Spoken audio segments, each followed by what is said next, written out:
Alright, I need to talk to you about something that happened on First Take this morning because it completely caught me off guard, and not in the way things usually catch you off guard on that show. Usually when something surprising happens on First Take, it's because Stephen A said something outrageous, or Shannon fired back with something wild, and the whole thing turns into a shouting match that ends up on every sports highlight page by noon. That's not what happened today. What happened today was different. What happened today was subtle, and honestly, that's what made it so much more impactful. So here's the setup. The show was rolling along pretty normally in the first segment. Stephen A and Shannon were having a solid debate about which teams heading into the offseason need the most help defensively versus offensively. You know, the kind of conversation that's interesting enough to keep you watching, but not exactly groundbreaking. Shannon was making some good points about how certain Western Conference teams are too reliant on their offensive stars and don't have enough defensive identity. Stephen A was countering by saying that in today's NBA, you need elite offensive creation more than anything else, and that teams without a true number one scorer are the ones in the most trouble. Standard First Take back and forth. Good content. Nothing earth-shattering. Hey, what's up everyone? Real quick before we get into everything, that like button is literally what determines if this reaches hundreds or thousands of fans. Takes 1 second, but makes a huge impact on the channel's growth. Just smash that like button right now. It's the easiest thing you can do, but honestly, the biggest way to support this content, every single like pushes this further, so hit it now. Then the show went to a commercial break.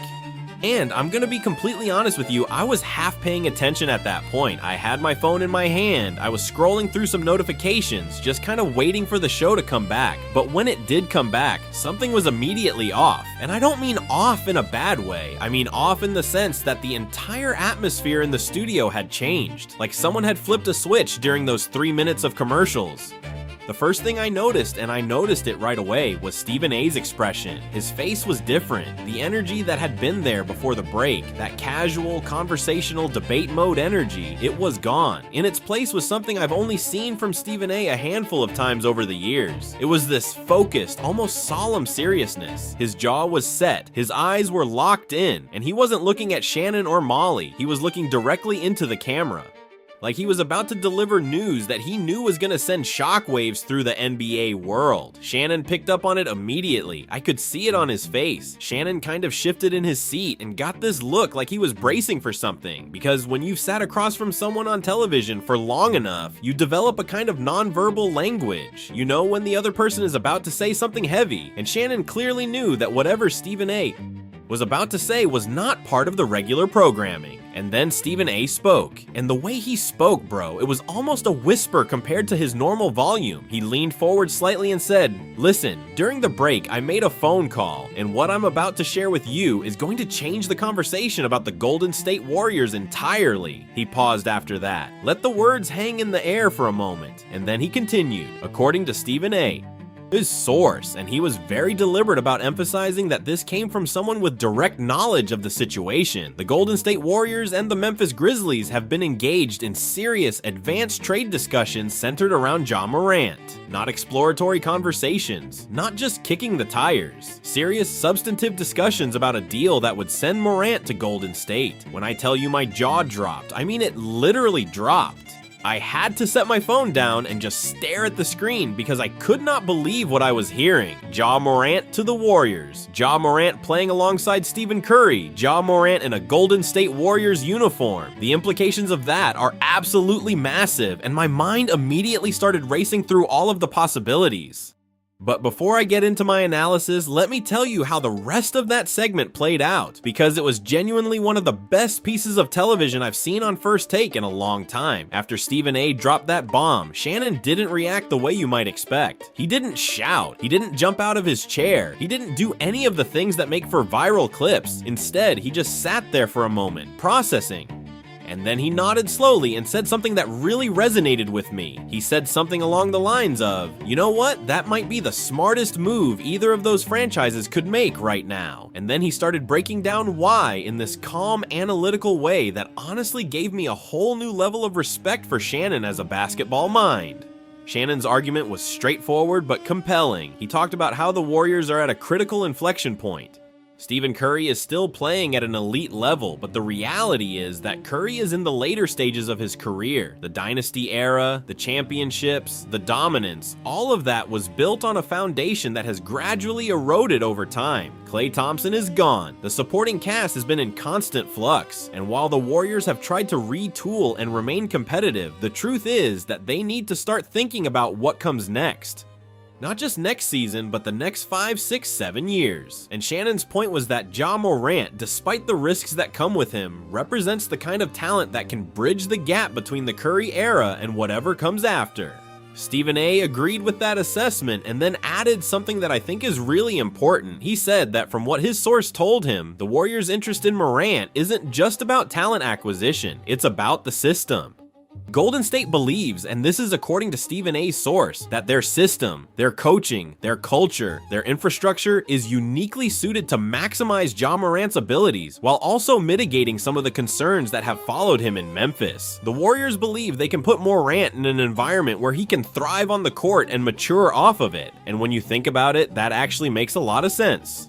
Let me break down the basketball side of this for you, because the more I think about it, the more I believe this could be one of the most fascinating pairings in the modern NBA. Start with the offensive implications. Stephen Curry is the greatest shooter in NBA history. That's not up for debate. His gravity on the court, the way he warps defenses just by existing on the perimeter, is unlike anything we've ever seen.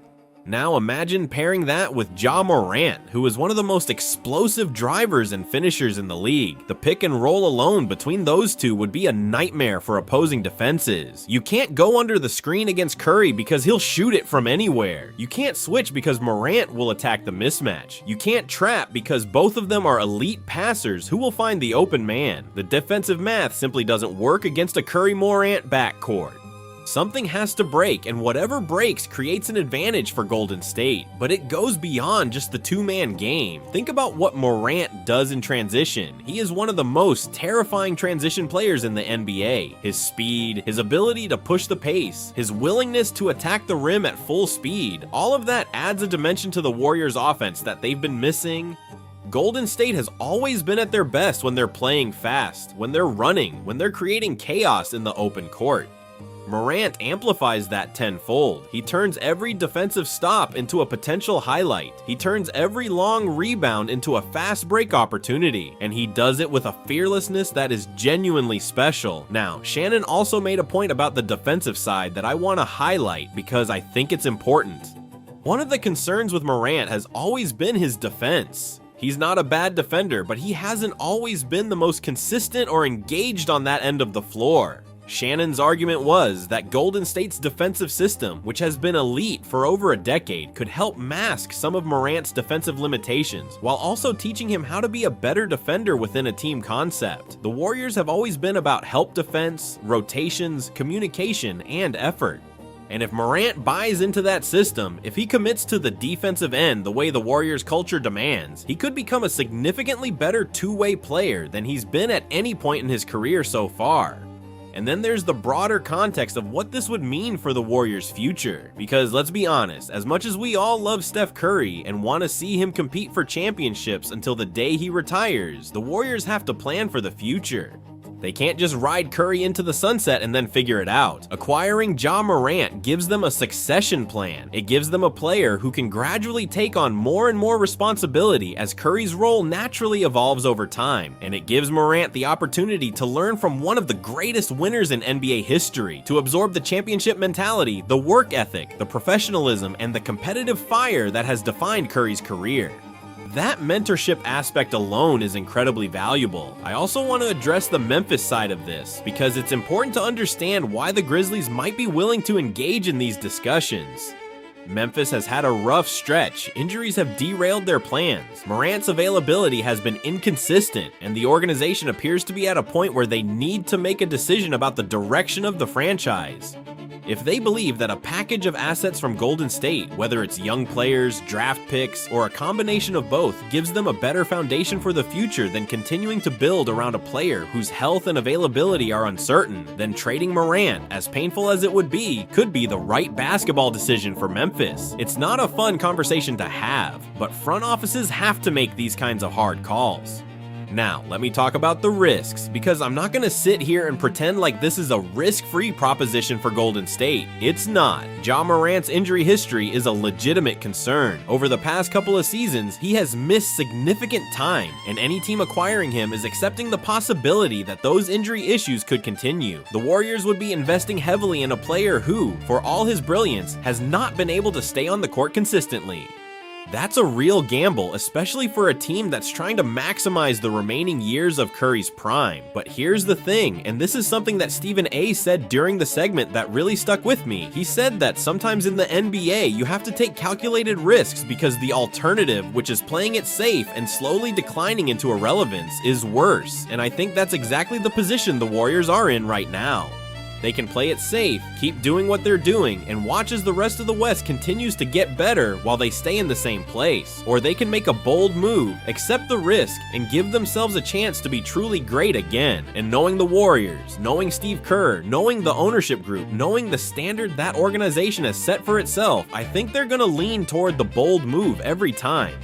Shannon wrapped up his thoughts by saying something that I thought was really poignant. He said that the best organizations in sports are the ones that know when to evolve, not blow it up, not start over from scratch, but evolve. Bring in new talent while the existing core is still in place. Create an overlap between eras so that the transition is seamless rather than chaotic.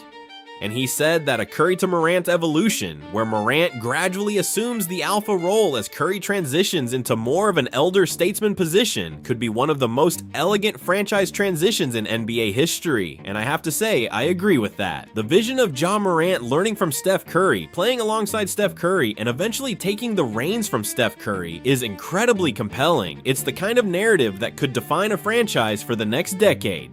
And it starts with a trade that most people probably didn't see coming. But let me also address something that I think gets overlooked in these conversations. The Warriors system isn't just good for winning basketball games, it's good for players. Golden State has a track record of getting the most out of talent, of putting players in positions where they can succeed, and of creating an environment where players grow both on and off the court. For Ja Morant, who has had some well-documented challenges in Memphis, a move to Golden State could represent a genuine fresh start, a chance to be in a stable, winning organization with strong leadership, strong coaching, and a culture that demands excellence. That kind of environment can be transformative for a young player.